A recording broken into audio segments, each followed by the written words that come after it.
Full Moon sale காலை 9 மணியிலிருந்து இரவு 12 மணி வரை ஜூன் 29 ஒரு நாள் மட்டும்.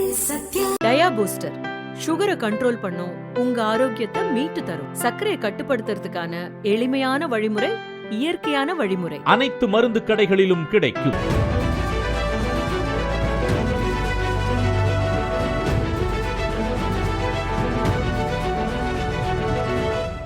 முன்னாடி எல்லாம் வந்து இப்போ டிஎம்கே உடைய ஃபார்முலா எப்படி ஃபங்க்ஷன் ஆகும்னு தெரியும், ஏடிஎம்கே உடைய ஃபார்முலா எப்படி ஃபங்க்ஷன் ஆகும்னு தெரியும். கடை கோடியில் உட்காந்துருக்கிற ஒவ்வொரு அலுவலகத்தில் இருக்கக்கூடிய வட்டார அலுவலகம், நகராட்சி அலுவலகம், ஊராட்சி அலுவலகத்தில் தொடங்கி அந்த செக்ரட்டரியேட் வரைக்கும் இந்த அலுவலகங்கள் வந்து அந்தந்த இந்த ஃபார்முலால தான் இவங்க ஃபங்க்ஷன் ஆவாங்கன்னு தெரியுங்கிறதுனால அவங்க அதுக்கு ஏற்ற மாதிரி நல்ல விஷயம் பண்ணாலும் சரி, கெட்ட விஷயம் பண்ணாலும் சரி, அதுக்கு அஃபோர்ட் ஆகிப்பாங்க. அப்படிதான் ஒரு சிஸ்டம் இத்தனை வருஷமா இருந்திருக்கும். அது ரெண்டு கட்சியும் அப்படி மாறி மாறி ஆட்சி செஞ்சு இப்போ புதுசா ஒருத்தவங்க வந்திருக்காங்கன்னா இவங்க என்ன செய்யறாங்கன்னு புரிஞ்சுக்கிறதுக்கே உங்களுக்கு நேரம் ஆகும். ஸோ அப்போ அவங்க ஊழலை ஒழிப்பேன்னு ஒரு இடத்துல முதலமைச்சரே வந்து பேசும்போது அது கீழே அந்த 5 ரூபா 10 ரூபா வாங்குறாரு பார்த்தீங்களா, அவர் மேல வந்து ஒரு பயம் வரும், அவருக்கு ஒரு பயம் வரும், நம்ம வாங்கலாமா, இதை திருப்பி கொடுத்துடலாமா, இது வாங்கக்கூடாதா அப்படின்ற ஒரு சின்ன ஆசிலேஷன் வர்றது நல்ல விஷயம் தான். ஆனா அதை ப்ராப்பரா நீங்க பண்ணணும். ஒரு பக்கம் வந்து பாத்தீங்கன்னா இதை பண்ணிட்டு 1.5 லட்சம் ரூபா வாங்கினாருன்னு அந்த மாம்பாக்கம் வீராசாமி மேல வந்து ஆக்ஷன் எடுத்தீங்க நீங்க. அது வந்து வெளிப்படையா தெரிஞ்சதுன்னு எல்லா இடத்துலயும் வந்து வீடியோ வரலன்னா அதுவும் தெரிஞ்சிருக்காது இல்லையா. சோ உங்களுடைய மெஷர்மெண்ட் கண்காணிப்பு நோக்கி இருக்கா, வீடியோ வந்தா இல்ல இப்படி ஒரு வீடியோவை ரிலீஸ் பண்ணி ஆக்ஷன் எடுத்துட்டா எல்லாம் இங்க மாறிடுமா அப்படின்னா அப்படி மாறலைங்கிறது தான் நம்ம பார்க்க வேண்டியதா இருக்குது. வெறும் வீடியோ அன்னைக்கு ஒரு நாள் வந்துட்டு அது கடந்து போயிடுதே தவிர அதோட ரூட், அதாவது நீங்க 2 கட்சியும் ஊழல் கட்சின்னு சொன்னீங்க, தீய சக்தி தீர்ந்து போன சக்தின்னு சொன்னீங்க. இப்ப தீர்ந்து போன சக்தியிலேருந்து வந்து எப்படி உங்ககிட்ட வந்தோடனே அவங்க புனிதமாயிடுவாங்களா? அவங்க ஏற்கனவே குற்றச்சாட்டுக்கு ஆளானவங்களை எல்லாம் கூப்பிட்டு நீங்க உங்க கட்சியில சேர்த்தீங்கன்னா அவங்கள்ட்ட மாற்றம் புதுமை எங்கன்னு கேள்வி வரும். நீங்க வந்து போய் ஆய்வு பண்றதை யாரும் சொல்லலை, குறை சொல்லலை, எல்லாரும் ஆய்வு பண்ணுவாங்க. ஆனா அந்த ஆய்வை நோக்கி இருக்கா? அப்ப கீழடியில போய் ட்ரோன்ஸ் விடக்கூடாது அந்த மாதிரி ஹெரிட்டேஜ் சைட்லன்னு சொல்லும்போது அமைச்சரே போய் ட்ரோன்ஸ் விடுறாரு அப்படிங்கிறது. அன்னைக்கு வந்து இந்த பள்ளிக்கல்வித்துறை அமைச்சர் போய் ஆய்வு செஞ்சு அதை கேள்வி எழுப்பி இருக்கிறதே கேட்டாலும் நம்மலாம் இதை சுட்டி காண்பிப்போம், அந்த குழந்தையை ரிவீல் பண்ணியிருக்க கூடாது, நீங்க போய் ரீல்ஸ் பண்ண. இன்னொரு துறை சார்ந்த அமைச்சர், தொழில்துறை சார்ந்த ஒரு அமைச்சர் போய் பள்ளிக்கல்வித்துறையில ஆய்வு பண்ணிட்டு இப்படி வீடியோ போட்டப்ப பள்ளிக்கல்வித்துறை அமைச்சர் வந்து இனிமேலுக்கு உங்களுடைய பவுண்டரியில நின்று நாங்க வேலை செய்வோம், இது வந்து அவங்க ஊர்ல இருக்கிறதுனால போய் பார்த்ததுனால வந்த குழப்பம்னாது சொல்லணும். இல்ல அவர் ஒரு சகோதரியாக போனார், அக்காவா போனார், இப்படிதான் பேசினார். அன்னைக்கே வந்து அந்த பவுண்டரிஸை நீங்க கரெக்டா ஃபிக்ஸ் பண்ணியிருந்தீங்கன்னா இப்ப வந்து ஹெல்த்ல போய் அதுவும் அந்த அம்மா மருத்துவ அணியில கட்சியில பொறுப்புல இருக்காங்க போல, அவங்க போய் ஆக்சுவலி வந்து அதை செய்ய வேண்டியவர் ஹெல்த் மினிஸ்டர் செய்யணும். நீங்க வந்து ஹெல்த் மினிஸ்டர் பண்ண வேண்டிய வேலையை நீங்க போய் ஒரு சாதாரணமா அவங்க சுகாதார அணியில இருக்கிறவங்க போய் செய்யும் பொழுது, அதுவும் கோட்டெல்லாம் போட்டுக்கிட்டு போய் வீடியோ எடுத்தப்ப அதுக்கப்புறம் என்னன்னா உடனே அமைச்சர் செயலாளருங்கிற முறையில தாவேகா செயலாளரா அமைச்சர் ஆனந்த் வந்து ஒரு சுற்றறிக்கை அனுப்புறாரு, யாரும் போய் ரீல்ஸ் போடக்கூடாது.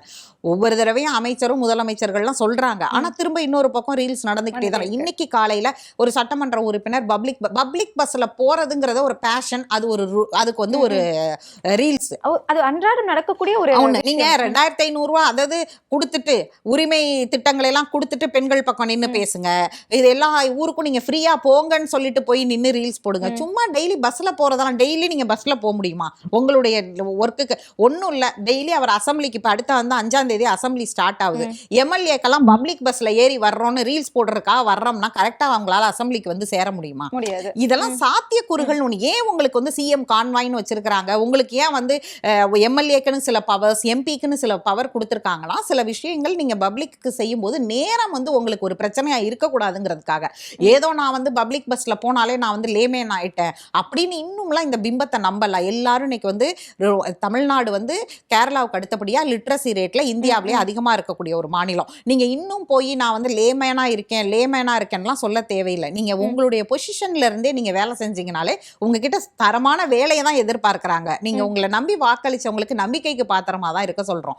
மற்றபடி நீங்க டெய்லி பப்ளிக் பஸ்ல போய் ரீல்ஸ் போட்டு அது இன்னும் சொல்லணும்னா அந்த டிரைவருக்கு ப்ரெஷரு, அந்த கண்டக்டருக்கு ப்ரெஷர், ப்ரெஷரு, அந்த பஸ்ல ஏறி பயணம் இருக்கிறவங்களுக்கு செய்றவங்களுக்கு. பயணம் செய்யறவங்களுக்கு அவங்களுக்கு நேரத்துக்கு போக வேண்டிய ப்ரெஷர்னு ஏகப்பட்ட ப்ரெஷர்களை மவுண்ட் பண்றீங்க. நீங்க போய் காமனா அவங்க வேலை செய்யற இடத்துல நீங்க போய் டெய்லி டிஸ்டர்ப் பண்ணிக்கிட்டு இருக்கிறீங்க. உங்களுக்கு நீங்க போக்குவரத்து துறை அமைச்சர் கூட கிடையாது. அந்த அவங்க ஏன் இன்னைக்கு போய் அவங்க அந்த ரீல்ஸை போடுறாங்க அப்படின்னு எனக்கு தெரியல, அந்த சட்டமன்ற உறுப்பினர்.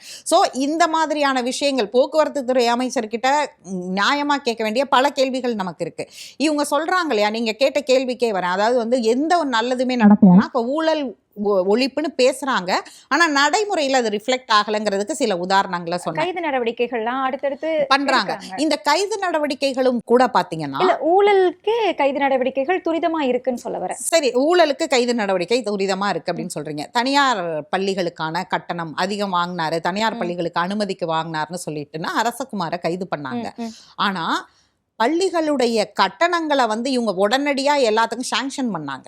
நாங்க பாருங்க சிங்கிள் விண்டோ சிஸ்டம் மாதிரி எல்லா தனியார் பள்ளிகளுக்கும் சாங்ஷன் பண்ணிட்டோம் அப்படின்னு சொன்னாங்க. சரி, தனியார் பள்ளிகளுக்கு நீங்க சாங்ஷன் பண்ணிட்டீங்க, ஆனா தனியார் பள்ளிகள்ல நீங்க நிர்ணயிச்ச கட்டணத்தை தான் வாங்குறாங்களான்னு போய் பாத்தீங்களா? அதை ஸ்ட்ரீம்லைன் பண்ணிக்கலாம். அதை ஸ்ட்ரீம்லைன் பண்ணாதான் காமன் லேமேனுக்கு அது போய் சேரும். அதாவது பப்ளிக் பொதுமக்களுக்கு வந்து தான் பிள்ளைக்கு கட்டுற பணம், அப்பா இதுக்கு முன்னாடி இருந்த 2 ஆட்சியிலையும் வந்து இன்னைக்கு எல்கேஜிக்கு மினிமம் 1 lakh வாங்குறாங்க தனியார் பள்ளியில, சிபிஎஸ்இ பள்ளியில. நான் மினிமமா சொல்றேன் 1 lakhங்கிறது. 1 lakhங்கிறதெல்லாம் 10 வருஷத்துக்கு முன்னாடியே வந்துருச்சு. இன்னும் சொல்ல போனா என் பிள்ளையே இன்னைக்கு 19 வயசு லா செகண்ட் இயர் படிக்கிறா. அப்ப அவ படிக்கும் போதே அந்த காலகட்டம்லாம் வந்துருச்சு. அப்படி பார்க்கும் பொழுது இன்னைக்கு வந்து கூட தான் வாங்குறாங்க எல்லாருமே ஃபீஸ்.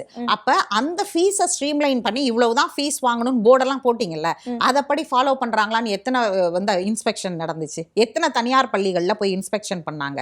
அப்ப ஊழல் குற்றச்சாட்டை நீங்க பிடிக்கணும்னா முழுவதுமா அந்த எக்கோ சிஸ்டத்தையே சரி பண்ணணும். நாங்க தனியார் பள்ளிகளுக்கு வந்து அனுமதியை கொடுத்துட்டோம் அப்படின்னா அப்ப நீங்க பண்ணது வந்து என்னன்னா, இவங்க ஏற்கனவே சொன்னாங்க இல்லையா, அவங்க வந்து ஃபண்டு வாங்கினாங்க அப்படின்னு சொல்லிட்டு. இப்ப நீங்க பண்றது மேலேயும் உங்க மேலேயும் நாளைக்கு என்ன குற்றச்சாட்டு வரும்னா, தனியார் பள்ளிகளுக்கு நீங்க வந்து அனுமதி வழங்குனீங்க, ஆனா மக்களுக்கு வந்து அதோட பெனிஃபிட் போய் சேரவே இல்லை, இன்னும் அவங்க பணத்தை குறைக்கவே இல்லை, கட்டணத்தை குறைக்கவே இல்லை.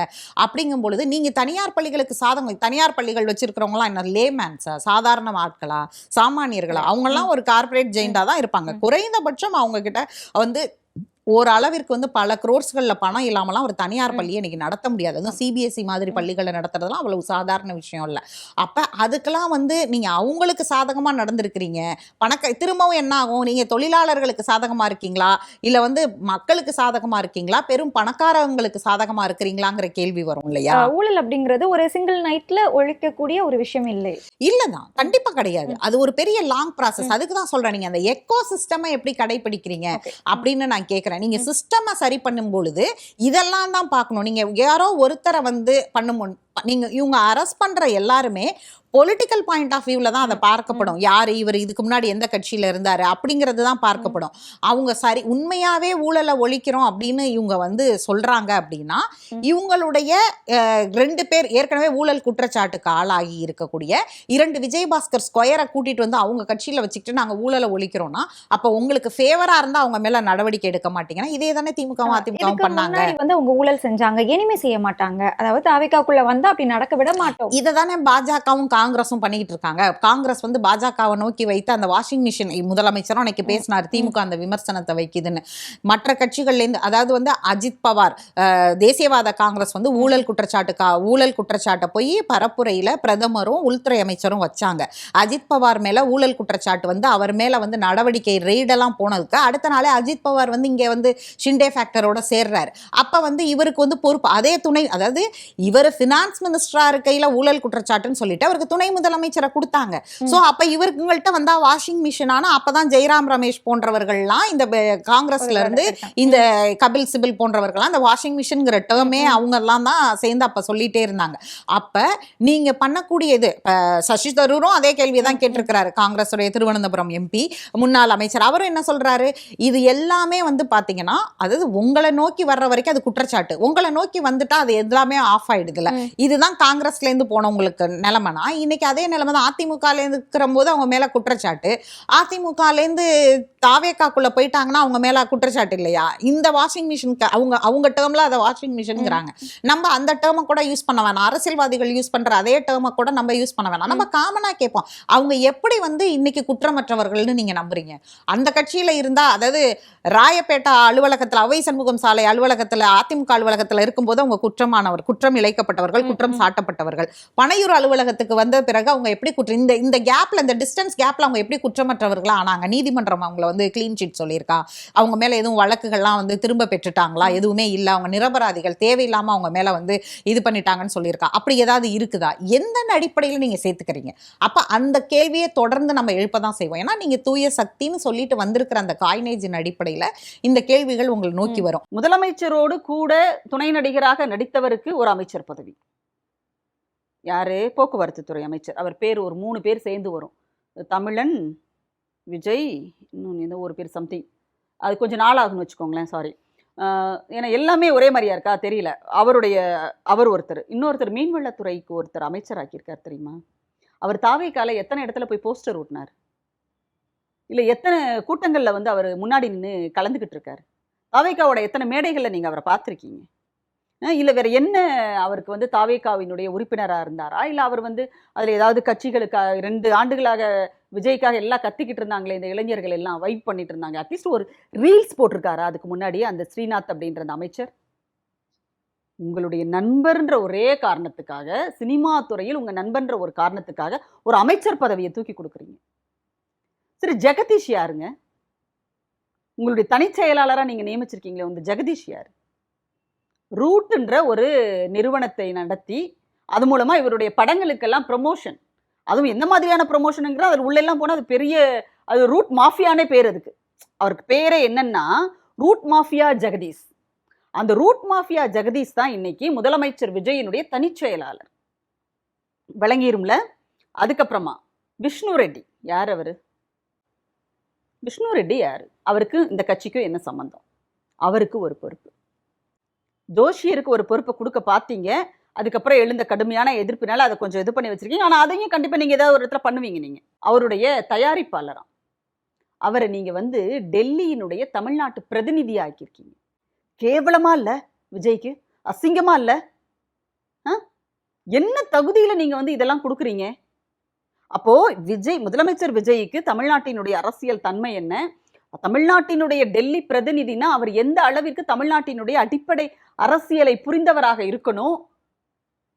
தமிழ்நாட்டின் டெல்லி பிரதிநிதின்றது ஒரு அலங்கார பதவி கிடையாது. நீங்க தமிழ்நாட்டை டெல்லியில போயிட்டு ரெப்ரசன்ட் பண்ண போறீங்க நீங்க. அப்ப அந்த எந்த ஒரு அடிப்படை அறிவோ எதுவுமே இல்லாம ஒருத்தருக்கு ஒரு பதவியை தூக்கி நீங்க, அவங்க எல்லாம் என்ன உங்க கட்சிக்காக உழைச்சாங்க? லயோலா மணிக்கு கூட இப்போ லயோலா மணி பாடத்திட்ட குழுவினுடைய தலைவர். இது ஒரு பக்கம்.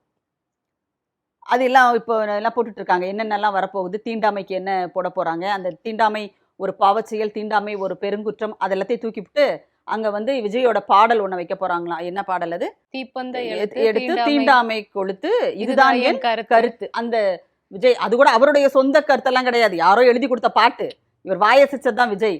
ஸோ அதை எடுத்து போடுவாங்க, இப்படிலாம் போட்டுட்டு இருக்காங்க. ஸோ இப்படி தகுதியே இல்லாத ஒரு நபர்களை எல்லாம் நீங்க கொண்டு பெரிய பெரிய பொறுப்புகளில் நீங்க இன்னைக்கு உட்கார வைக்கிறீங்க. உங்களுடைய அதிகாரத்தை தவறாக பயன்படுத்துகிறார் முதலமைச்சர் விஜய். ஒன்று, கட்சியில உழைக்காமலே இவ்வளவு இடத்துக்கு நீங்கெல்லாம் பொறுப்புல கொண்டு வர்றீங்க. ஆனா ஆரம்பத்துல இருந்து வேலை செஞ்ச எங்களுக்கு என்ன இதுல அப்படிங்கிறத பார்க்கும்போது அடியும் உதையும் தான் கிடைக்குது. அதுதான் அந்த அம்மா கோவையை சார்ந்த அவர்கள் சொன்ன அந்த அம்மா சொன்ன செய்தி அதுதான். இப்போ நான் இன்னொன்று கேட்குறேன், அந்த அம்மா சட்டையை பிடிச்சி கிழிச்சது யாரு? தவைக்காரங்க தானே. பொதுவெளியில இது நடந்திருக்கு, சரியா? ஆனா நடக்காத ஒன்றை பத்தி செய்தியாளர்கள்ட்ட போற போக்குல சொல்லிட்டு போற அந்த பனைமர உயரத்துக்கு ஒரு ஆணவத்தில் ஆடிட்டு இருக்காரு. பனைமர உயரத்தையும் தாண்டி நிக்குது அவருடைய ஆணவம். அமைச்சர் ஆதவர்ஜுனா சட்டமன்றத்தில் ஜெயலலிதாவினுடைய சேலையை பிடிச்சு திமுக காரங்க இழுத்தாங்களாம். இவர் அந்த பக்கத்துல இருந்து பார்த்தாராம். என்ன பக்கத்துல இருந்து பார்த்த மாதிரி ஒரு பொய். அப்படியெல்லாம் எதுவுமே நடக்கலைன்னு அன்றைக்கு அந்த அந்த நிகழ்வு நடந்த சட்டமன்றத்திற்குள் ஜெயலலிதா அவர்களுக்கு பக்கத்தில் இருந்து அவரை வெளியே அழைத்து வந்த, அந்த சட்டமன்றத்திலிருந்து அவரை வெளியில கூட்டிட்டு வந்த, கார்ல ஏற்றி விடுற வரைக்கும் கூடையே அவங்க பக்கத்திலேயே இருந்து வந்த திருநாவுக்கரசர் அவர்கள் தெளிவா சொல்றாரு, அப்படியெல்லாம் எந்த நிகழ்வுமே நடக்கல. சில விஷயங்கள் இந்த மாதிரி ஒரு பரபரப்பான ஒரு விஷயம் அங்கே நடந்துச்சு, சின்ன சின்ன கை கலப்புகள், அவ்வளோதான். மற்றபடி இந்த அம்மாவை பிடிச்சி இழுத்தாங்க, முடியை பிடிச்சி இழுத்தாங்க, சேலையை பிடிச்சி உருவுனாங்க. இந்த கதையை ஆதவர்ஜுனா ஒரு அமைச்சராக இருந்துக்கிட்டு ஒரு செய்தியாளர்கள் கிட்ட சொல்லிட்டு அவர் படுக்க போறாரு. இன்னைக்கு உங்க கட்சியை சேர்ந்த ஒரு பெண்ணை உங்க கட்சியினரையே கீழே தள்ளி விட்டு அவருடைய உடையை கிழிச்சிருக்காங்கல்ல, இதுக்கு என்ன பதில் சொல்ல போறாரு இந்த ஆதவர்ஜுனா? இல்லையா? அப்போ பொய்களால் மட்டுமே உருவாக்கப்பட்ட ஒரு கட்சி, பொய்களால் மட்டுமே ஆட்சி நடத்தி கொண்டிருக்கிற ஒரு கட்சி, பொய்களை மட்டுமே பேசிக் கொண்டிருக்கிற முதலமைச்சர், பொய்களை மட்டுமே பொதுவெளியிலும் செய்தியாளர்கள் சந்திப்பிலும் பேசிக் கொண்டிருக்கிற அமைச்சர்கள், இதுதான் இன்றைக்கு தமிழ்நாட்டினுடைய நிலை. பள்ளிக்கல்வித்துறை அமைச்சர் ராஜ்மோகன் இப்போ சிபிஎஸ்இ பள்ளிகளும் தனியார் பள்ளிகளும் திறக்கிறதுக்கு அனுமதி கொடுத்திருக்காரு. அதே மாதிரி மத்திய அரசு சிபிஎஸ்இ பள்ளிகள்ல மும்மொழி கொள்கை கட்டாயம் அப்படின்னு சொல்லியிருக்காங்க. அது மட்டும் இல்லாம சில மத்திய அரசு சம்பந்தப்பட்ட சில பள்ளிகளையும் கண்டிப்பா இங்க ஓபன் பண்ணணும்னு கூட சொல்லியிருக்கிறாங்க. ஸோ தொடர்ச்சியா இப்போ பாஜகவுக்கு ஆதரவா தாவேகா செயல்பட்டுட்டு வருதா? இது எப்படி பார்க்கலாம்? 100% செயல்படுது. அப்படிதான். ஏன்னா பாஜகவினுடைய டார்கெட்டே என்னன்னா தமிழ்நாட்டினுடைய கல்வியில கை வைக்கணுங்கிறது தான். ஒரு கருத்தை வந்து நீங்க இளைஞர்கள்கிட்ட கொண்டு போய் சேர்க்கணும்னு சொன்னா பள்ளிக்கூடங்களில் இருந்து தான் அதை அவங்க வந்து தொடங்குவாங்க.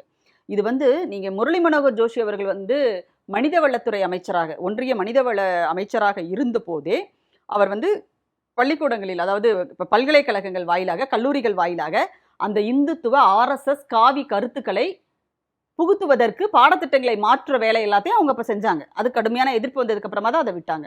இப்போவும் நீங்க என்ன பண்ணியிருக்கீங்க, இந்த RSS பாஜக என்ன பண்ணியிருக்குன்னு பார்த்தீங்கன்னா, இந்தியா முழுமைக்கும் இருக்கின்ற கல்வி நிறுவனங்களில், உயர்கல்வி நிறுவனங்களில் எல்லா இடத்திலையுமே உயர் பொறுப்புகளில், முடிவெடுக்கக்கூடிய இடங்களில் RSS காரர்களை கொண்டு வந்து உட்கார வச்சிருக்கீங்க. இன்றைக்கு வடமாநிலங்களில் இருக்கின்ற பல்கலைக்கழகங்கள்ல இந்தியா அப்படிங்கிற சொல்லுக்கு பதிலாக இனிமேல் நாங்கள் பாரத் என்ற சொல்லை பயன்படுத்துவோம் சொல்லிட்டு அந்த பல்கலைக்கழகங்களே வந்து அறிவிக்கிறாங்க. அப்போ RSSனுடைய கொள்கைகளை அங்கதான் நீங்க வந்து செயல்படுத்துவதற்கான அடித்தளமாக நீங்க அதை தான் நீங்க வந்து வச்சிருக்கீங்கன்றப்போ தமிழ்நாட்டில் உங்களால் அது முடியாத ஒரு விஷயமாக இருந்துச்சு.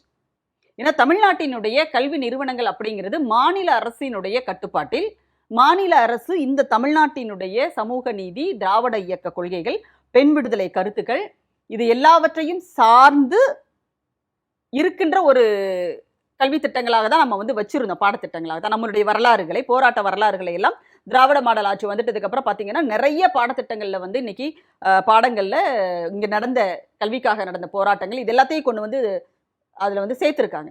அப்ப இது எல்லாத்தையும் வந்து மொத்தமா எடுத்துடணும் அப்படிங்கிறதான் பாஜகவினுடைய திட்டம். அதை இன்றைக்கு தாவேகா அரசினுடைய பள்ளிக்கல்வித்துறை மூலமாக அவங்க சாதிச்சுட்டு இருக்காங்க.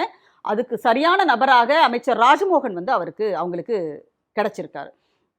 ஒரு பக்கம் பார்த்தீங்கன்னா சிபிஎஸ்இ பள்ளிகள் கிட்டத்தட்ட 15 பள்ளிகள் கிட்ட அனுமதி கொடுத்துருக்காங்க. அதை வந்து பெருமையா வேற சொல்லிக்கிறாங்க, நாங்க வந்து ஃப்ரீயா அனுமதி கொடுத்துட்டோம், உடனடியாக அனுமதி கொடுத்துட்டோம். சிபிஎஸ்இ பள்ளிகளுக்கெல்லாம் நீங்க வந்து அப்படியே அனுமதி கொடுத்து எல்லா பள்ளிக்கூடங்களையும் தனியார் பள்ளிகளாக திறக்க வச்சுட்டு அரசு பள்ளிகளை இன்னொரு பக்கம் மூடிக்கிட்டு இருக்கீங்க. இன்னைக்கு கோவை, திருப்பூர் மாவட்டங்கள்ல நிறைய அரசு பள்ளிகள் மூடப்படுது. இதே காட்சியை, இந்த அவலத்தை நம்ம எங்க பார்த்தோம்? உத்தரப்பிரதேசத்துல பார்த்தோம். கிட்டத்தட்ட 12,000க்கும் மேற்பட்ட அரசு பள்ளிகளை உத்தரப்பிரதேச அரசு, யோகி அரசு மூடி இருக்கு. அதையெல்லாம் நம்ம வந்து எடுத்து பேசிக்கிட்டு இருந்தோம். பாருங்க அங்கெல்லாம் எப்படி நடக்குதுன்னு சொல்லிட்டு. ஆனா இங்க தமிழ்நாட்டில் திராவிட மாடல் ஆட்சியில இங்க பாருங்க எல்லாம் டிஜிட்டல் மயமாக்கி இருக்காங்க. இந்தியாவிலேயே வந்து 98% டிஜிட்டல் மயமாக்கப்பட்ட லைப்ரரிகளை கொண்ட அரசு பள்ளிகளை கொண்ட ஒரே மாநிலமாக தமிழ்நாடு தான் இருந்துச்சு திராவிட மாடல் ஆட்சியில. இது ஒன்றிய அரசே சொல்லி இருக்கிற புள்ளி விவரம். அப்படிப்பட்ட ஒரு மாநிலத்தினுடைய கல்வி கட்டமைப்பை இன்றைக்கு தாவேகா அரசு சிதைத்து கொண்டிருக்கிறது. சிபிஎஸ்இ பள்ளியில மும்மொழி கொள்கை கட்டாயம்னு ஒன்றிய அரசு சொல்லி இருக்கு. ஆனா ராஜ்மோகன் சொல்றாரு அரசு பள்ளியும் தனியார் பள்ளியும் 2 கண்கள் அப்படின்ட்டு. ஒரு மாநில அரசுக்கு அரசு பள்ளிகள் தான் 2 கண்களா இருக்கணும். நீங்க அரசு பள்ளிகளும் அதுவும் 2 கண்கள்னா என்ன மாதிரியான ஏமாற்று வேலை அது? இன்னைக்கு சிபிஎஸ்இல மும்மொழி கொள்கை, நீங்க இவ்வளவு சிபிஎஸ்இ பள்ளிகளுக்கு அனுமதி கொடுக்குறீங்களே, அப்ப நீங்க மும்மொழி கொள்கைக்கு அனுமதி கொடுக்குறீங்கன்னு தானே அர்த்தம். அப்ப அரசு பள்ளிகளை வந்து சீரழிய விடுறீங்க. அரசு பள்ளிகளுக்குள்ள சீரழிய விடுறீங்களா? அதோட உச்சகட்டமான கேவலம் என்னன்னா, விஜயோட கரூர் நிகழ்ச்சியை வந்து அரசு பள்ளியில நீங்க நேரலை ஒளிபரப்பு பண்றீங்க. அதாவது எந்த அரசு பள்ளிகளில் பிள்ளைகள் டிஜிட்டல் முறையில பாடங்க படிக்கணும்னு சொல்லிட்டு ஸ்மார்ட் கிளாஸஸ் எல்லாம் வந்து உருவாக்கி ஏற்பாடு செஞ்சு அதில் வந்து எல்இடி ஸ்க்ரீன்லாம் வச்சு பாடங்களை நடத்திட்டு இருந்ததோ திராவிட மாடல் ஆட்சியில், இன்னைக்கு அதே பள்ளிக்கூடங்களை அந்த வகுப்பறைகளுக்குள்ள போயிட்டு அதுல நீங்க விஜயோட நிகழ்ச்சியை ரிலே பண்றீங்க, லைவ் ரிலே பண்ணிட்டு இருக்கீங்க, நீங்க லைவ் டெலிகாஸ்ட் பண்றீங்க. அதெல்லாம் அதுவும் கரூர்ல பேசுற பேச்செல்லாம் வந்து பிள்ளைங்க கேட்கக்கூடிய பேச்சா விஜய் பேசுனது? டேஷ்ன்றதும் செய்கை காட்டுறதும் என்ன மாதிரியான ஒரு ஆக்வர்டான ஒரு பாடி லாங்குவேஜ் அவரோடது, முதலமைச்சரோடது. இதெல்லாம் பிள்ளைகளுக்கு கத்துக்கோங்கன்னு சொல்லிட்டு சொல்லுதா தாவேக அரசு? பள்ளிக்கல்வித்துறை இந்த லட்சணத்துல தானே செயல்படுது. அப்போ ஒரு பக்கம் பள்ளி குழந்தைகளை, அரசு பள்ளி குழந்தைகளை சீரழிக்கிறீங்க. காலை உணவு திட்டத்துல சாப்பாடு கொடுக்க முடியாம பிஸ்கட் பாக்கெட் வாங்கி கொடுக்குறீங்க விளாத்திகுளம் பக்கத்துல இருக்கிற ஒரு பள்ளிக்கூடத்துல. அப்ப அந்த காலை உணவு திட்டத்தினால பிள்ளைகளினுடைய வருகை அதிகமாயிருக்கு, இடைநிற்றல் குறைஞ்சிருக்கு. இவ்வளவு வேலைகளையும் ஒருத்தருக்கு செஞ்சு வச்சுட்டு போனா நீங்க வந்து அதை முற்றிலுமாக சீரழியை விட்டுட்டு இன்னொரு பக்கம் தனியார் பள்ளிகளை தூக்கி பிடிக்கிறீங்க. அப்ப இதுல எங்க இருந்து வந்து 2 கண்கள் உங்களுக்கு? உங்க 2 கண்ணுமே அரசு பள்ளிகள் மேலதான் இருக்கணும். அதுக்கு தான் நீங்க முக்கியத்துவம் கொடுக்கணும். அதுக்கு அப்புறம் தான் அது. இதுவே முதல்ல தப்பு. அப்போ பள்ளிக்கல்வித்துறையை முற்றிலுமாக அமைச்சர் ராஜ்மோகன் சீரழிய விட்டு கொண்டிருக்கிறார். இதுதான் வைக்கிற குற்றச்சாட்டு. அவரை மறுக்க சொல்லுங்க பார்க்கலாம். இன்னைக்கு ஏன் இந்த பள்ளிக்கூடங்களை மூடினீங்க? மாணவர்கள் அதிகமா இல்லையா? மாணவர்கள் எண்ணிக்கை குறைவாக இருக்கிறதா? ஒரு மாணவர் இருந்தாலும் நீங்க பள்ளிக்கூடத்தை நடத்தி தான் ஆகணும். ஆனா இவங்க மாணவர் இல்லைன்றதெல்லாம் வெறும் பொய். அதெல்லாம் திராவிட மாடல் ஆட்சியில அரசு பள்ளிகளில் மாணவர் எண்ணிக்கை தனியார் பள்ளிகளை விட கூடுதலாக சேர்க்கை நடந்துச்சு. அதெல்லாம் வந்து இங்க ரெக்கார்ட்ல இருக்கிற விஷயங்க. அதெல்லாம் இல்லைன்னு மறுக்க முடியுமா ராஜ்மோகனால? ஒண்ணுமே இல்லைங்க. ஒரு அமைச்சர் வெளிநாட்டுக்கு போனா ஒரு டிப்ளமேட்டிக் பாஸ்போர்ட்ல தான் போகணும்னு கூட தெரியாத டேஷ்னு வச்சுக்கோங்க நீங்க. இப்படிப்பட்டவர்களுடைய ஆட்சியில இதுதான் நடக்கும். இதுதான் RSS பாஜக எதிர்பார்த்த ஒன்று. அதுதான் இன்னைக்கு இங்க நடந்துகிட்டு இருக்கு. இங்க தனியார் பள்ளிகள், அடுத்த நவோதயா பள்ளிகள். நவோதயா பள்ளிகளுக்கு ஏன் நம்ம இதுவரைக்கும் தமிழ்நாட்டில் அனுமதி இல்லை? ஏன்னா அங்க வந்து உங்களுக்கு இந்தி கட்டாயம் நவோதயா பள்ளியில. இன்றைக்கு வந்து மதிப்பிற்குரிய நீதிபதி நாகரத்னா அவர்கள் வந்து இந்தி தான் கிடையாது 3ஆம் மொழி. நீங்க சமஸ்கிருதத்தை நாங்க ஏன் படிக்கணும்? நாங்க ஏன்னா நடுச்சமத்துல சுடுகாட்டுக்கு போகணும்? இங்க எங்களுடைய அரசு பள்ளிகள் தரமா இருக்கு. பள்ளிகளினுடைய கட்டமைப்புகளை தரமா ஆக்கி வச்சிருக்கோம். நாங்க அரசு பள்ளியில் படித்துதான் 50% வந்து உயர்கல்விக்கு போகிற பெண்களினுடைய எண்ணிக்கையை நாங்க 50% உயர்த்தி காட்டியிருக்கோம். பெண் கல்வியில சாதனை படைச்சிருக்கோம். இன்னைக்கு எங்க பிள்ளைகள் வந்து வெளிநாடுகள்ல போய் படிக்கிறாங்க. ரஷ்யால படிக்கிறாங்க, ஜெர்மன்ல படிக்கிறாங்க, ஜப்பான்ல படிக்கிறாங்க. அங்க போய் அந்த மொழிகளோடு சேர்த்து வந்து இங்க அந்த மொழியில பேசி நன்றி சொல்றாங்க தமிழ்நாட்டினுடைய முதலமைச்சர் மு.க. ஸ்டாலின் அவர்களுக்கு. இது எல்லாத்தையும் நாங்க வந்து உங்களுக்கு லைவா காட்டியிருக்கோம். அப்படி இருக்கும்போது நீங்க என்ன வந்து நவோதயா பள்ளிகளுக்கு வந்து அனுமதிக்க வேண்டியதானு கேட்கிறது? ஒட்டு மொத்தமா தமிழ்நாட்டினுடைய அரசியல் சமூக அடையாளத்தையே மாற்றக்கூடிய அளவிற்கான ஒரு ஆபத்தான ஆட்சியாக தாவேக அரசு இருக்கு. ஆனா 5 ஆண்டுகள் அந்த ஆட்சி இருக்கத்தான் செய்யும். ஒரு அரசியலுக்காக வேணா, ஒரு எமோஷனலா வேணா நம்ம சொல்லலாம், இந்த ஆட்சி கவிழ்ந்துரும், இந்த ஆட்சி கவிழணும் அப்படின்னு நம்ம சொல்லலாம். எம்எல்ஏ அனிதா ராதாகிருஷ்ணன் கூட 6 மாசத்துல மு.க. ஸ்டாலின் முதலமைச்சர் ஆவார்னு கூட சொல்லி. ஏங்க அது அவருடைய விருப்பங்க. அவருடைய தலைவர் முதலமைச்சர் ஆகணும்ன்றது அவருடைய விருப்பம். அது வந்து இப்ப அதிமுக காரங்களை கேட்டா அவங்களும் அதை தான் சொல்லுவாங்க. ஆட்சி கவிழ்ந்துரும், அடுத்த தேர்தல் வரும், எங்க தலைவர் எடப்பாடி வந்து முதலமைச்சர் ஆவார்னு சொல்லிட்டு அவங்க சொல்லுவாங்க. புரியுதா? ஆனா பாஜக வந்து இந்த ஆட்சியை அப்படியே காப்பாற்றி கொண்டு போகிறது தான் பாஜகவோட திட்டம். முதலமைச்சர்ன்ற பேரை கண்டு பயப்படுறாரான்னு எனக்கு தெரியல. ஏன்னா எல்லாமே அது காமன் தான். அது அவருக்கு வந்து முதலமைச்சர்னா முத்துவேல் கருணாநிதி ஸ்டாலின் ஐயா அவர்கள் தான் ஞாபகம் வராரு போல இருக்கு. ஏன்னா அப்படிதான் பார்க்கணும். ஏன்னா வந்து நான் முதல்வன் திட்டத்திலேயா இருக்கட்டும், அந்த முதல்வன்ன்றதை வந்து இது பண்ணிட்டு டிஎன் ஸ்கில்ஸ்னு ஒன்றத்தை எடுத்துட்டு வந்தாரு. அதே மாதிரி வந்துட்டு இப்போ முதல்வர் நூலகம் அப்படின்னு இருந்தது வந்து முதல்வனை எடுத்துட்டு இது பண்ணாரு. இப்போ இதுலயும் அதை தான் பண்ணியிருக்காரு. அப்ப அவருக்கு வந்து என்னன்னாக்கா முதல்வன்ற பெயர் வந்தாலே முத்துவேல் கருணாநிதி ஸ்டாலின் ஐயா அவர்கள் தான் ஞாபகம் வராரு. ஏன்னா அவரு மக்களுக்காக செய்த திட்டங்கள் அனைத்துமே மக்களுக்காக மட்டும்தான் இருந்தது. அதனால வந்து அவர் அதை மறைக்கணும் அப்படின்னு சொல்லிட்டு பண்றாரு போல இருக்கு. அது நான் என்ன சொல்றேன்னாக்கா, அதற்காக பாடுபட்ட எல்லாருமே, அதனால பயனடைந்த எல்லாருமே இருக்கிற வரையும் அந்த திட்டங்களை எடுத்துட்டு வந்தது யாருன்னா முத்துவேல் கருணாநிதி ஸ்டாலின் ஐயா அவர்கள் தான் தெரியும். அதே மாதிரி காமராஜர் அவர்களை சொல்றாங்க. நான் இன்னைக்கு வந்து ஒரு பதிவு பார்த்தேன் நான் Facebookல. பொள்ளாச்சியில ஒரு இடத்துல என்ன பண்ணியிருக்காங்கனாக்கா, காமராஜர் பிறந்த நாளுக்காக வந்துட்டு ஒரு பேனர் வந்து வச்சிருந்திருக்காங்க. அந்த பேனரை கீழே இது பண்ணிட்டு கீழே விழுந்து கிடக்குது அந்த பேனரு.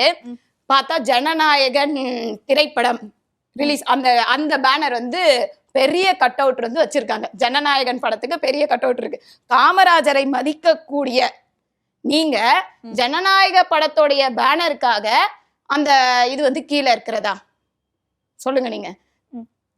ஜனநாயகன் படத்துக்கு அவ்வளவு முக்கியத்துவம் கொடுக்குறாங்க அப்படிங்கிறத பார்க்க முடியுது.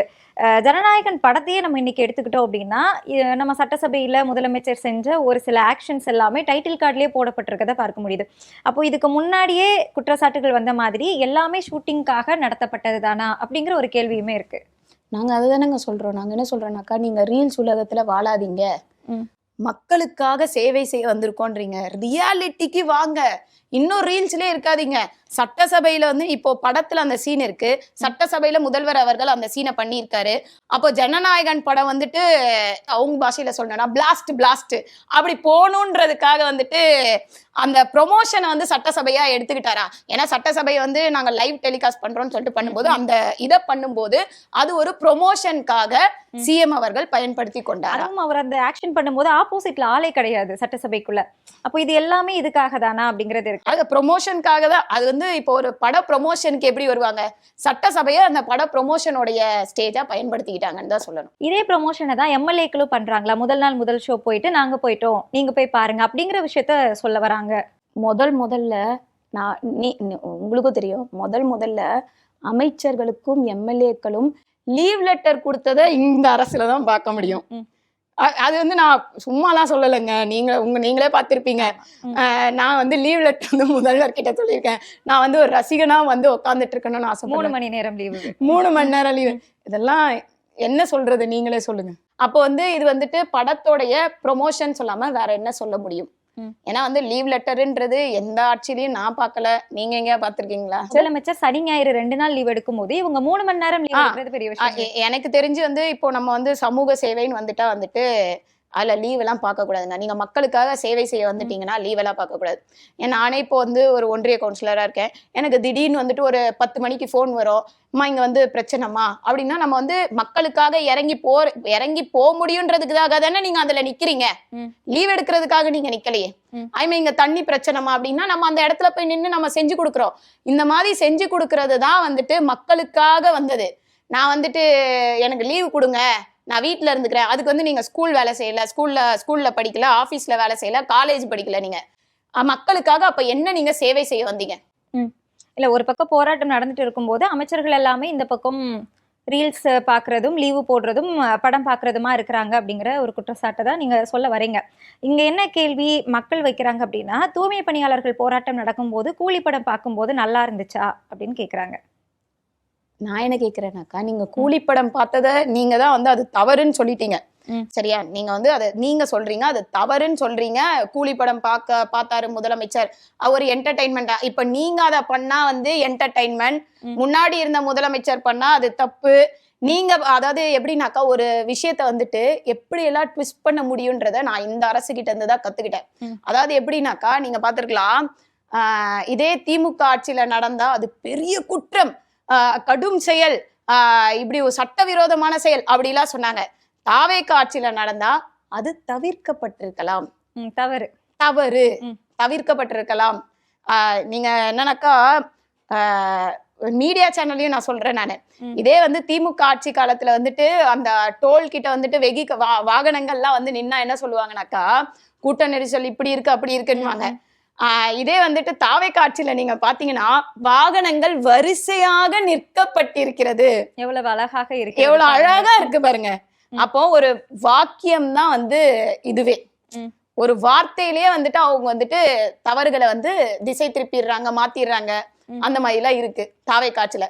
அதே மாதிரி தாவேக ஆட்சியில நீங்க தாவேக ஆட்சிக்காரங்க கிட்ட ஏதாவது ஒரு கேள்வியை கேட்டீங்கன்னா அந்த கேள்விக்கான பதில் வராது அவங்க கிட்ட இருந்து.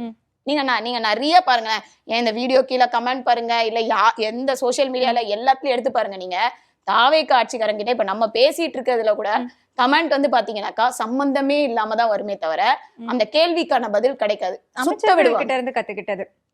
பஸ் வரல அப்படின்னா நான் சாப்பிடல நீ சாப்பிட்டியான்னு தானே கேக்குறாங்க. அப்ப அவங்களுடைய தொண்டர்கள் அப்படிதான் இருப்பாங்க, அந்த மாதிரிதான் இருப்பாங்க. அது வந்து தலைவர்கள் எவ்வளியோ தொண்டர்கள் அவ்வளிதான் இருப்பாங்க. தலைவர்கள் அந்த மாதிரி நடந்தா தொண்டர்களை நம்ம அப்ப என்ன எதிர்பார்க்க முடியும்? அவங்க கிட்ட இதைதான் எதிர்பார்க்க முடியும். அவங்க ரீல்ஸ் போட்டுட்டு இருக்காங்க அமைச்சருங்க, அப்ப தொண்டருங்க என்ன பண்ணுவாங்க? ரீல்ஸ் தான் போடுவாங்க. இந்த ரீல்ஸ் அப்படிங்கறதே முதல்ல ஆரம்பிச்சு வச்சது முன்னாள் முதலமைச்சர் ஸ்டாலின் அவர்கள் தான். வயல் வரப்புல செருப்பு போடாம நடந்து அவர் மட்டும் ரீல்ஸ் போடலாமா? நான் என்ன கேக்குறேன், நாங்க இப்ப ரீல்ஸ் நீங்க சொல்றீங்கல்ல, அந்த ஆட்சி காலத்துல இதெல்லாம் நடந்தது வந்துட்டு பேசும் பொருளா பேசப்பட்டுச்சா? அவ்வளோ ரீல்ஸ் போட்டாங்களா? ஏன்னாக்கா வந்து இப்போ நீங்க பாருங்க, ஒரு எம்எல்ஏ வந்து ஒரு தொகுதியை வந்து பார்வையிட போறாருனாக்கா அந்த தொகுதியின் அப்படியே கேமராவை எடுத்துட்டே போக மாட்டாங்க. நீங்க ஆனா இந்த ஆட்சி காலத்துல நீங்க பாத்தீங்கன்னா ஈசிஆர் சரவணன் அவர்கள் எடுத்துக்காட்டுக்கு அவரை சொல்லுவோம், ஒரு தீ விபத்து நடந்துட்டு இருக்கு, அந்த தீ விபத்து நடக்க போறது நீங்க ஆய்வு தான் போறீங்க, அது ஒரு துயர சம்பவம், அந்த இடத்துக்கு நீங்க போறீங்க, ஆனா நீங்க எப்படி ரீல்ஸ் போடுறீங்க? அவர் வராரு, அவர் காலுக்கு ஒரு ஃபோக்கஸ், அவர் இதுக்கு ஒரு ஃபோக்கஸ், அவர் பார்வையிடுறாரு, அங்க நெருப்பெரியுது, இங்க இது எரியுது. அப்போ ரீல்ஸை பத்தி நீங்க பேசலாமா? அதே மாதிரி ஒரு துக்க வீட்டுக்கு விசாரிக்க போடுறீங்க, அந்த துக்க வீட்டுல போயிட்டு ரீல்ஸ் எடுத்து போடுறீங்க. இவ்வளோ விஷயங்கள் நடக்குது, அந்த ரீல்ஸை பத்தி பேசுறதுக்கு உங்களுக்கு என்ன இருக்கு? ஏன்னா ரீல்ஸால ஆட்சிக்கு வந்தவர்கள் தாவேக்காவினர். திமுகவை அந்த மாதிரி சொல்ல முடியாது. ஏன்னா திமுக பல களங்கள் கண்டிருக்கு, பல போராட்டங்கள் கண்டிருக்கு, மக்களுக்காக பல விஷயங்களை பண்ணியிருக்கு, மக்களுக்காக பல நல்வேறு திட்டங்களை எடுத்துட்டு வந்திருக்கு. இவ்வளோத்தையும் திமுக பண்ணியிருக்கு. தாவேக அரசு முழுக்க ஆட்சிக்கு வந்தது ரீல்ஸை வைத்து. இப்போ ஆட்சி நடக்கிறது ரீல்ஸை வச்சுதான். நம்ம பேசிட்டு இருக்கும்போது இன்னைக்கு செய்திகள்ல பார்க்கும்போது அடுத்த லாக்அப் மரணம் அப்படிங்கிற ஒரு செய்தியை நம்மளால பார்க்க முடியுது. தூத்துக்குடியில அருணாச்சலம் அப்படிங்கிறவர் விசாரணை முடிந்து அழித்து போகக்கூடிய அந்த வழியிலேயே இறந்து போறாரு அப்படிங்கிற செய்தி. இந்த லாக்அப் டெத் அப்படிங்கிறது இந்த 2 மாதங்கள்ல தொடர்ந்து நடந்துட்டு இருக்கு. 3 லாக்அப் டெத்கள் நடந்திருக்கு. இதுக்கான காரணம் என்ன அப்படின்னு பாக்குறீங்க? நானும் சொல்றேனாங்க, முதலமைச்சர் அவர்கள், காவல்துறையை தன் கட்டுப்பாட்டில் வைத்திருக்கக்கூடிய முதலமைச்சர் அவர்கள் இதுவரைக்கும் என்ன பதில் சொன்னாரு? முதல் லாக்அப் டெத்துக்கவே பதில் சொல்லல, அதுல இருந்தே இன்ன வரை. அப்ப இந்த லாக்அப் டெத்துக்கு அவர் என்ன பதில் சொல்லுவாரு?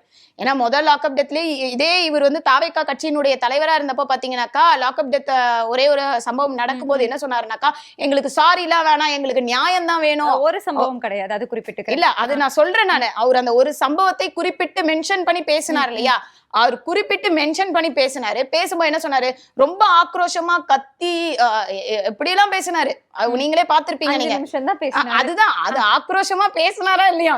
நியாயம் வேணும், இது வேணும். இப்ப நான் என்ன கேக்குறேன்னாக்கா, இப்போ ஐயா நீங்க தான் முதலமைச்சரா இருக்கீங்க, உங்களோட ஆட்சியில 3 லாக்அப் டெத்து, அதுவும் ஆட்சி பொறுப்பேத்து ஒண்ணுமே இல்ல, நீங்க சொல்றதே வருவோம், 2 மாசம் தான் ஆயிருக்கு. 2 மாசத்துக்குள்ள இவ்வளவு லாக்அப் டெத் நடந்திருக்கு. 2 மாசத்துல வந்து நல்ல திட்டங்கள்லாம் செய்ய முடியாது, லாக்அப் டெத் இவ்வளவு நடந்திருக்கு. அதுக்கு நீங்க என்னங்க ஐயா வாயை திறந்தீங்க?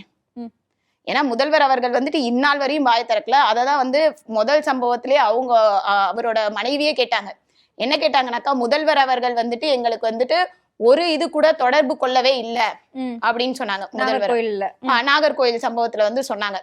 அப்போ அந்த சம்பவமே வந்து அவங்க போராடிதான் வந்துட்டு போஸ்ட்மார்ட்டம் வரைக்குமே பண்ணிதான் நமக்கு வந்துட்டு கிட்டத்தட்ட எவ்வளவு அவர் தாக்கப்பட்டாரு, கழுத்து, முதுகு, கை, இத்தனைக்கும் அவருடைய இந்த கையே வந்து பாதிப்படைஞ்ச கையே வந்துட்டு 3 முறிவுகள் ஏற்பட்டிருக்கு. இதெல்லாம் சொன்னாங்க.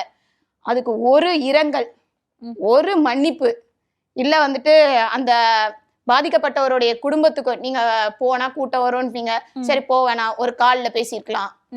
என்ன பண்ணாரு? திமுக ஆட்சியில நடக்கும்போது துரிதமா நடவடிக்கை எடுக்கப்பட்டது அப்படிங்கிற வாதம் தான் முன்வைக்கப்பட்டது. அதை தானே தாவேகாவும் செஞ்சிருக்காங்க. சிறை காவலர்கள் 3 பேர் கைது. சிறை காவலர்கள் 3 பேர். நீங்க 3 பேர், நான் தாங்க சொல்றேன் நானு, நீங்க வந்து மாற்று அரசியல்ங்க. நான் என்ன கேக்குறேன்னா, நீங்க மாற்று அரசியல்.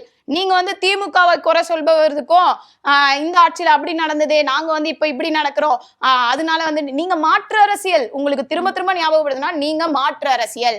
நீங்க வந்து எப்பப்பயோ நீங்களாம் அப்பெல்லாம் பிறந்திருக்க கூட மாட்டீங்க, அந்த குறைகள் எல்லாம் சுட்டி காட்டி இதெல்லாம் பண்ணிதான் நீங்க ஆட்சிக்கு வந்தீங்க. இது வந்து நடக்காது, இது நான் பண்ண விட மாட்டேன், நடக்கவும் விட மாட்டேன், நான் இருக்கேன், அண்ணன் இருக்கேன், மாமன் இருக்கேன் எல்லாம் சொன்னீங்க. அப்படி சொன்ன நீங்க மாற்று அரசியலை என்னதை சாதிச்சீங்க? திமுகவை குறை சொல்வதை தவிர்த்து, திமுக எடுத்துட்டு வந்த நல்ல திட்டங்களுக்கு ஸ்டிக்கர் ஒட்டுவதை தவிர்த்து வேற என்ன வந்து நீங்க செஞ்சீங்க உங்களுடைய ஆட்சியில? சட்ட ஒழுங்கு வந்து ரொம்ப கேவலமா இருக்கு. ஆனா இதை தாண்டி ஒரு சும்மா சொல்றேனே, இப்போ ஒருத்தர் வந்து இன்ஸ்டாலேயோ இல்லை இதுலயோ வந்து சிஎம் விஜய் அவர்களையும் இல்லைனா வந்து தாவேகா கட்சியை பத்தி ஏதாவது எதிர்த்து ஏதாவது பேசிட்டா, இல்லை அவருடைய கருத்து சுதந்திரத்தை சொன்னா, இல்லை அவசமா ஏதாவது பேசினா அடுத்த நாளே அவர் அரெஸ்ட் பண்ணி உள்ள போட்டு தெரியுதுல்ல உங்களுக்கு. அப்போ இந்த சட்ட ஒழுங்கு பிரச்சனைல இவ்வளோ பேர், அதுவும் தாவேகா நிர்வாகிகள், நீங்க யோசிச்சு பாருங்க, இதுவரையும் நடந்த பிரச்சனை 90% அதுல வர பேர்கள் எல்லாமே தாவேகா நிர்வாகி, தாவேகா உறுப்பினர், தாவேகா பொறுப்பாளர், தாவேகா அமைச்சர், இந்த மாதிரி தான் வருது. அப்போ உங்க கட்சியை சார்ந்தவங்களுக்கு நீங்க ஒரு அறிவுரையோ இல்ல அதுக்கான ஸ்டெப்ஸையோ எடுக்க மாட்டீங்க அப்படின்னா அப்ப இதுக்கு பின்னாடி நீங்களே இருக்கீங்களா? ஒரு அமைச்சர்கிட்ட போய் சொல்றாங்க, ஸ்ரீவைகுண்டம் அமைச்சர்கிட்ட போய் சொல்றாங்க, இந்த மாதிரி ஒரு பொண்ணு எனக்கு வந்து பாலியல் சீண்டல் இருந்திருக்கு அப்படின்னு சொல்லும்போது அவர் அதை மறைக்க ட்ரை பண்றாரு. அப்ப நீங்க என்ன சட்ட ஒழுங்குன்னு வந்து இங்க உட்கார்ந்துருக்கீங்க? இப்ப கூட பார்க்க முடிஞ்சது, அமைச்சர் ரமேஷ் அவர்கள் அவதூறா பேசின ஒருத்தரை வந்து கைது பண்ணிருக்காங்க. அவரு முன்ஜாமீன் கேட்டிருக்காரு. அதுக்கு உயர்நீதிமன்றமும் இதுக்கெல்லாம் அரெஸ்ட் பண்ணக்கூடாது, அவதூறா பேசுறதே உங்களுக்கு பெரிய குத்தமாங்கிற மாதிரி உயர்நீதிமன்றமும் இப்போ தாவேகா அரசை வந்து விமர்சனம் பண்ணியிருக்காங்க. ஸோ இந்த மாதிரி நீட் மாதிரியான பெரிய பிரச்சனைகள்ல கவனம் செலுத்தாம விமர்சனம் பண்ணி போறவங்களை வந்து வீடியோ போறவங்களை அரெஸ்ட் பண்றாங்கல்ல, இது எப்படி பாக்குறீங்க? அதுதான் இப்போ நம்ம நீங்க யோசிங்க ஒரே ஒரு விஷயம். இப்போ வந்து அமைச்சரை பத்தி பேசக்கூடாது, தாவேகா அரசை பத்தி பேசக்கூடாது, சிஎம் பத்தி பேசக்கூடாது, சிஎம் ரொம்ப ரெஸ்பெக்ட்ஃபுல்லா பேசணும். ஸோ இதை வந்து பிளாக்மெயில் பண்றீங்க, லிட்ரலா பிளாக்மெயில் தான் பண்றாங்க. யாராவது பேசுனீங்கன்னா உள்ள தூக்கி போட்டுருவோம். இதை தாண்டி இவ்வளோ பிரச்சனை நடந்திருக்கு. இதே அமைச்சர் மேல ஒரு 100 கோடி ரூபாய் இடத்த வந்து ரெஜிஸ்டர் பண்ண, 2 கோடி ரூபாய்க்கு ரெஜிஸ்டர் ஆயிடுச்சுன்னு சொல்லி அந்த கேஸ் இருக்கு. அது நீங்க ஏதாவது ஸ்டெப்ஸ் எடுங்க. அதுக்கு வந்து ஒரே ஒருத்தரை சஸ்பெண்ட் பண்ணியிருக்கீங்க, அவ்வளவுதான். ஸோ அந்த 100 கோடி ரூபாய் ப்ராப்பர்ட்டி, கவர்மெண்ட் ப்ராப்பர்ட்டியை நீங்க 2 கோடி ரூபாய்க்கு ரெஜிஸ்டர் பண்றீங்க. அதுவும் அங்க இருக்கிற மினிஸ்டர், அங்க இருக்கிற அந்த அதிகாரிகளை வந்து லீவ் கொடுத்துட்டு கொடைக்கானல்ல இருந்து ஒரு அதிகாரியை ஒரு நாளைக்கு டெபுடேஷன் வர வச்சு நீங்க பண்றீங்க அப்படின்னா, அப்போ இதுக்கெல்லாம் நீங்க ஆக்ஷன் எடுங்க, இதுக்கெல்லாம் எடுங்க. அதுக்கப்புறம் எங்களோட கருத்து சுதந்திரத்தை குறைக்கிறதுக்கு நீங்க ஸ்டெப்ஸ் எடுக்கலாம். இப்போ டிஃபால்ட்டாவே வந்து ஒரு தனி மனிதர்னே வச்சுக்கலாம், இல்லை ஒரு அரசனே வச்சுக்கலாம். அரசை வந்து விமர்சிக்கிறதுக்கான எல்லா உரிமையும் கான்ஸ்டிடியூஷன் நமக்கு கொடுத்துருக்கு. அரசை விமர்சிக்கலாம், அரசை கிரிட்டிசைஸ் பண்ணலாம். அரசுடைய இன்னொன்னு என்ன, எந்த அரசு வந்து மக்களுடைய கிரிட்டிசிசத்தை, மக்களுடைய அந்த கருத்துக்களை ஏற்குதோ அதுதான் ஒரு நல்ல அரசு. அதை ஏற்றி எந்த அரசு வந்து அதை சரியான பாதையில கொண்டு போதோ அதுதான் ஒரு நல்ல அரசுக்கும் ஒரு நல்ல ஆட்சியாளருக்கும் அழகு. ஆனா என்னை எதிர்த்து நீ பேசவே கூடாது, நீ வாய்மூடிதான் இருக்கணும், உனக்கு வந்து பேசுறதுக்கான ரைட்ஸ் இல்லை அப்படின்னு இது வரைக்கும் இந்தியாவில் அந்த மாதிரி பண்ண ஒரே ஒரு ஆள் மோடி. அதை தான் இங்கே நீங்கள் ரிஃப்ளெக்ட் பண்ணிட்டு இருக்கீங்க. இது அதுதான் சொல்கிறேன்னா, இது தமிழ்நாட்டு அரசியலுக்கே அழகு இல்லை. இது வந்து ஒரு நல்ல ஆட்சியாளருக்கோ ஒரு நல்ல அரசுக்கோ நிச்சயமாகவே அழகில்லை. இது வந்து கருத்து சுதந்திரத்தை நீங்கள் எந்த அளவுக்கு வந்து மக்களுடைய குரல் வலையை நெரிக்கணும் அப்படின்னு நினச்சிட்டே இருக்கீங்களோ அந்த அளவுக்கு அவர்களுடைய சத்தம் அதிகமாக கேட்டுகிட்டே இருக்கும். நிச்சயமா அமைச்சர்கள், தாவேகா அமைச்சர்கள் தொடர்ச்சியா சர்ச்சையில சிக்கிறத பார்க்க முடியுது. சமீபமா கூட இப்ப போக்குவரத்து துறை அமைச்சர் வந்துட்டு நீட்டை பத்தி கேட்ட கேள்விக்கு, அதெல்லாம் அங்க நடக்கிற பிரச்சனை, அதெல்லாம் அவங்க பார்த்துப்பாங்க, இங்க நம்மளுக்கு நிறைய பிரச்சனை இருக்கு, இதை நம்ம பார்ப்போம், தமிழ்நாட்டுல நீங்க கவனம் செலுத்துங்க அப்படிங்கிற மாதிரி சொல்லியிருந்தாரு. சாப்பிட்டீங்களா? அந்த மாதிரிதான் அவரோட பேச்சு இருந்தது. சோ இப்படி தொடர்ச்சியா சர்ச்சை பேச்சுகள்ல ஈடுபட்டு இருக்காங்கல்ல தாவேகா அமைச்சர்கள், இதை பத்தி உங்க கருத்து என்ன? அது அப்பையில இருந்தே அப்படிதான் நடந்துட்டு இருக்கு. நீங்க சொல்ற மாதிரி நீங்க சாப்பிட்டீங்களா, நான் சாப்பிட்டேன் அப்படின்னு தேவையே இல்லாத ஒரு வார்த்தை. அதே மாதிரி இன்னொரு அமைச்சர் வந்து பள்ளி மாணவர்களுக்கு வந்து ஒரு 2 நாள் எக்ஸ்ட்ரா லீவ் கொடுத்துட்டோம், அது வந்து எங்கள் வீட்டில் இருக்கிற குழந்தை வந்து ரொம்ப ஹாப்பியாக ஃபீல் பண்ணா. அது வந்து ஒரு நல்ல அமைச்சர், அந்த பொறுப்பில் இருக்கிற ஒரு அமைச்சர் பேசுறது இல்லை. வெயிலோடைய தாக்கம் குறையிறதுக்காக மாணவர்களுக்கு வந்து 2 நாள் வந்து லீவ் கொடுத்துருக்கோம். அது வந்து மாணவர்களுடைய நலனை கருதி. இதுதான் டிஃபால்ட்டாக அந்த மாண்புமிகு அப்படின்றதுக்கான ஒரு அடிப்படை தகுதி அப்படின்னு வச்சுக்கலாமே. சும்மா அங்கே போய் எதுகை முனையில் பேசுறது, அது வந்து பட்டிமன்றத்தில் பேசுகிற மாதிரியான ஒரு வார்த்தைகளை பேசுறது. இன்னொன்று வந்து நீ சாப்பிட்டியா தம்பி, நான் சாப்பிடல அப்படின்னு சொல்லி அவங்கள வந்து எப்படி சொல்கிறது, அந்த பரிதாபத்துக்காக இல்லை பச்சாபித்தாகத்துக்காக அதுக்கு மாதிரி வச்சுக்கலாமே, அந்த மாதிரி வந்து பேசுறது. இன்னொருத்தவங்க வந்து அட்மினிஸ்ட்ரேஷன் பற்றி மட்டும் எங்கிட்ட பேசுங்க, மற்றதெல்லாம் பேசாதீங்க அப்படின்னு சொல்லி பேசுகிறதா இருக்கட்டும். சரி, 10 ரூபாய் வாங்கினாங்க, ஆமாம் இப்போ வந்து டாஸ்மாக் ஊழியர்களுக்கு வந்து சம்பளம் கொடுக்கணும், ஆனால் அப்போ பாடும்போது பாட்டிலுக்கு 10 ரூபாய், இப்போ கொடுக்கும்போது இது வந்து நெசசரி அப்படின்னு பேசுகிறதா இருக்கட்டும். இது எல்லாமே வந்து அவங்களுடைய பேச்சுக்கே முரணான ஒரு விஷயம்தான். இன்னொன்று என்னென்னா, இன்னொருத்தர் இட்டுட்டு போகிறது தான் என்னோட வேலை, மற்றபடி வேற எந்த வேலையும் இல்லை. இது ஆக்சுவலாக நான் சொன்னேன், இந்த அமைச்சர்கள் தான் நமக்கு தெரிகிற அமைச்சர்களே. இதை தாண்டி வேற என்ன அமைச்சர்கள் இருக்காங்க அப்படின்னே நமக்கு வந்து தெரியல. இப்போ இவர்களுடைய பேச்சே வந்து ஒரு ஒரு ரெஸ்பான்சிபிலிட்டியான ஒரு அக்கௌண்டபிலிட்டியான ஒரு பர்சனோட பேச்சு கிடையாது. நீங்க அமைச்சரா இருக்கீங்க, அதுதான் அவங்களே கனவுல வந்து ஒரு ஏழையை வந்து அமைச்சராக்கிய பெருமை வந்து சிஎம் அவர்களுக்கு தான் சாரும் அப்படின்னு பேசின மாதிரி இவங்கெல்லாம் நாங்க அமைச்சராகும்னு நினைக்கவே இல்லை. சரி, அமைச்சர் தான் ஆயிட்டீங்க, அட்லீஸ்ட் அமைச்சர் ஆனதுக்கு அப்புறம் நம்மளோட ரூல்ஸ் என்ன, நம்ம எப்படி பேசணும் அப்படின்றத கத்துக்கவாவது ட்ரை பண்ணோம்ல. அது கூட இல்லாம ஒரு அடிப்படை அரசியல் அறிவு இல்லாம எப்படி மக்கள் கிட்ட பேசணும் அட்லீஸ்ட் கத்துக்கோங்க. யாருமே எதையும் கத்துக்கிட்டு வரல. இப்ப வந்து கூட நீங்க கத்துக்காம நீங்க அதே மாதிரிதான் இருப்பீங்க, மக்களை வந்து அதே மாதிரிதான் பண்ணிட்டு இருப்பீங்க அப்படின்னா அது நிஜமாதான். அதுதான் நம்ம சொல்றது வந்து இந்த நம்ம தமிழ்நாட்டோட லெகசிக்கு, நம்ம தமிழ்நாட்டுடைய அரசியல் வரலாறுக்கு இது ரொம்ப இழுக்கான ஒரு விஷயம், ரொம்ப கேவலமான, ரொம்ப அருவருக்கத்தக்க விஷயம்னு கூட சொல்லிக்கலாம். ஏன்னா நீங்க அந்த ரெஸ்பான்சிபிலிட்டி எடுத்தீங்கன்னா அந்த பேச்சே வராது. எனக்கு வந்து இந்த இடத்துல வந்து நான் பேசுற மாதிரி எனக்கு அந்த அக்கௌண்டபிலிட்டி இருந்தது அப்படின்னா, நீட் வந்து எங்கேயோ நடக்குது, நீங்க ஏன் பேசுறீங்க அப்படின்னு நான் சொல்லவே மாட்டேன். அப்ப நீங்க சொல்றீங்க அப்படின்னா அந்த ரோலுக்கு நீங்க என்ன ரெஸ்பான்சிபிலிட்டி எடுத்துக்கிறீங்க, அக்கௌண்டபிலிட்டி எடுத்துக்கிறீங்க. அப்ப மாணவர்கள் மேல உங்களுக்கு எந்த அளவுக்கு முக்கியம் இருக்கு, மாணவர்களை நீங்க எந்த அளவுக்கு இம்பார்ட்டன்ட் நினைக்கிறீங்க, கல்விக்கு நீங்க எந்த அளவுக்கு முக்கியத்துவம் கொடுக்குறீங்க அப்படின்ற எல்லா கேள்வியுமே வருதுல்ல. அப்ப உங்களுக்கு கல்வி முக்கியம் இல்ல, மாணவர்களோட லைஃப் முக்கியம் இல்ல, மாணவர்களை பத்தின எந்த ஒரு கவலையும் உங்களுக்கு இல்ல, தமிழ்நாட்டை பத்தின எந்த கவலையும் இல்ல, தமிழ்நாட்டு குடும்பங்களை பத்தின எந்த கவலையும் இல்லை, இது எதுவுமே கிடையாது. நான் அமைச்சர் ஆயிட்டேன், கேட்டா நான் என்ன பதில் சொல்லுவேன், அவ்வளவுதான். இது வந்து யோசிச்சு பார்க்க வேண்டும், மக்கள் நிச்சயமா யோசிச்சு பார்க்கணும். அமைச்சர் ஆதவர்ஜுனாவும் நிர்மல்குமாரும் எல்லாத்துக்குமே திமுக மேல பழி போடுவாங்க. திமுக சின்னதா பண்ணா கூட விமர்சனம் பண்ணுவாங்க. பட் இப்போ பாஜகவை எதிர்த்து ஒரு வாய் கூட திறக்கல, ப்ரெஸ் மீட் கொடுக்கல, ட்வீட் போடல, மேடை ஏறி பேசல.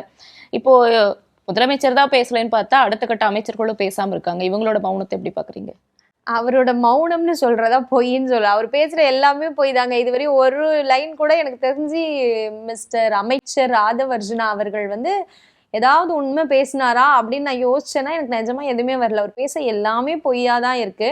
அந்த மாதிரி அந்த பொய்யோட வரிசையில இது ஒண்ணு, திமுக மேல வந்து பழி போடுறது. ஆக்சுவலா அவங்களோட அந்த ஸ்லோகன் மாதிரி வச்சிருப்பாங்கல்ல, எதுக்கு எடுத்தாலும் வந்து திமுகவை பழி போடுறது, எதுக்கு எடுத்தாலும் திமுக, ஏன்னா எதுக்கு எடுத்தாலும் திமுக பழி போட்டு அங்க இருக்கிற அந்த யங்ஸ்டர்ஸுக்கு வந்து திமுக மேல ஒரு வெறுப்போ இல்ல அதிருப்தியோ வர மாதிரி கிரியேட் பண்ணிக்கிட்டே இருக்காங்க. ஆனா அங்க இருக்கிற முக்காவாசி யங்ஸ்டர்ஸ் வந்து கலைஞர் அவர்களுடைய நான் முதல்வன் பட்டத்துல படிச்சவங்க, தளபதி அவர்களோட காலை உணவு திட்டத்தை பயன்படுத்தினவங்க. அப்போ அதை நம்ம யூஸ் பண்ணியிருக்கிறோம் அப்படின்ற அந்த புரிதல் இல்லாம, அந்த ஒரு ரிஃப்ளெக்ஷன் இல்லாம அவங்க எல்லாரையும் நம்மளா திமுகவுக்கு வந்து எதிரி, திமுக தான் நம்மளுடைய எதிரி. ஏன்னா சினிமாவில் ஹீரோ இருந்தா கண்டிப்பா வில்லன் இருக்கணும். வில்லன் இருக்கிற மூவிஸ் தான் அவங்கள பொறுத்தவரை, இதுவரையும் விஜய் நடிச்ச எல்லா படத்துலயும் வில்லன் இருந்திருக்காங்க. வில்லன் இல்லாம ஒரு சோஷியலுக்கான ஒரு மூவி அந்த மாதிரினா கண்டிப்பா எதுவுமே இல்லை. அந்த மாதிரி ஒரு வில்லனா ப்ரொஜெக்ட் பண்ணணும், அப்படி இருந்தாதான் இவங்க ஹீரோவா ப்ரொஜெக்ட் ஆக முடியும் அப்படின்ற ஒரு பிம்பத்தில் ஒரு ஸ்க்ரீன் ஸ்ட்ராட்டஜியை தான் அவங்க ஃபாலோ பண்றாங்க. ஸோ அதுக்காக தான் எதுக்கு எடுத்தாலும் திமுக மேல பழி போடுறது. இன்னொன்று என்னன்னா, அதை தாண்டி அவங்களுக்கு சொல்றதுக்கான எந்த ஒரு ஸ்டெப்ஸோ இல்லைன்னா அவங்க ஏதாவது பண்ணியிருந்தா தானே சொல்றதுக்கு. இப்போ நீட்டுக்கு எதிராக அவங்க ஏதாவது பேசியிருந்தா நான் இதை பேசியிருந்தேன் அப்படின்னு சொல்ல முடியும். அப்படி இல்லை அப்படின்னா ஆப்வியஸா திமுக மேல பழி போடணும், அவ்வளவுதான். அது மாதிரி ஃபுல்லாவே வந்து திமுக மேல பழி போட்டுட்டே இருக்கலாம், அதை வச்சே வந்து ஒரு அரசியல் பண்ணிடலாம், அதை வச்சே நம்ம வந்து 5 வருஷத்தை ஓட்டிடலாம். இப்போ இந்த 60 நாள் அவங்க ஓட்டினது கூட போன 5 வருஷத்துல திமுக பண்ண திட்டத்தோட எக்ஸ்டென்ஷன் தான். ஒன்னு அதை பேரை மாத்திருக்கீங்க, இல்ல அப்ப கொடுத்த அந்த என்ன சொல்றது அந்த பணி நியமனத்தோட சர்டிபிகேஷன்ஸ் எல்லாமே இப்ப நீங்க கொடுத்த ரீல்ஸ் எடுத்து போட்டிருக்கீங்க, அவ்வளவுதான். அந்த மாதிரி அந்த திமுக ஆட்சியினோட எக்ஸ்டென்ஷனா தான் நீங்க இருந்திருக்கீங்களே தவிர ஏதாவது ஒரு ஸ்டெப் நம்ம சொல்ல முடியுதா அப்படின்னா சொல்ல முடியல. சரி, இதுதான் சொல்லலை, எதுவுமே பண்ணல அப்படின்னா கூட பாஜகவை எதிர்த்து உங்களால ஒரு வார்த்தை பேச முடியுதா அப்படின்னா அதுவும் கிடையாது. ஏன்னா பேசுறதுக்கு கூட தைரியம் இல்லை, எடுத்து கேட்கறதுக்கு கூட தைரியம் இல்லை. அந்த ஒரு இப்போ ஸ்டூடெண்ட் வந்து ஸ்கூல்ஸ்ல போய் இப்போ ஜனநாயகன் படத்துக்கு வந்து அந்த பேனர் ஓட்டியிருக்காங்க, வெளியில ஃபுல்லா ஸ்கூலோட அந்த காம்பவுண்ட் ஃபுல்லா போஸ்டர்ஸ் அடிச்சிருக்காங்க. அதை எதிர்த்து உங்களால பேச முடியல. இதை எதிர்த்தே நீங்க உங்களால ஸ்டூடெண்ட்டை வந்து இவர் பள்ளிக்கல்வித்துறை அமைச்சர் சொன்னார், என்னது பள்ளிக்கூடத்துல போய் வந்து அரசியல் பண்ணாதீங்க அப்படின்னு பேசினார். மறுநாள்ல இருந்து அவங்க அரசியல் பண்ணிட்டு தான் இருக்காங்க. அன்னைக்கு அவர் பேசினா அன்னைக்கு ஈவினிங்கும் அவங்க அரசியல் பண்ணிட்டு தான் இருக்காங்க. ஸோ இதை பத்தியும் உங்களால பேச முடியல. இதை பத்தியே முதல்ல நீங்க பேசல அப்படின்னா பாஜகவை பத்தி எப்படி பேசுவாங்கன்னு நம்ம இவங்க கிட்ட எதிர்பார்க்கறதுன்னு சொல்லுங்க. பாஜகவை பத்தி இவங்க பேசல அப்படின்னு சொல்றதை தாண்டி இவங்க கிட்ட எதிர்பார்க்கவே முடியல அப்படின்றதுதான் ஒண்ணு.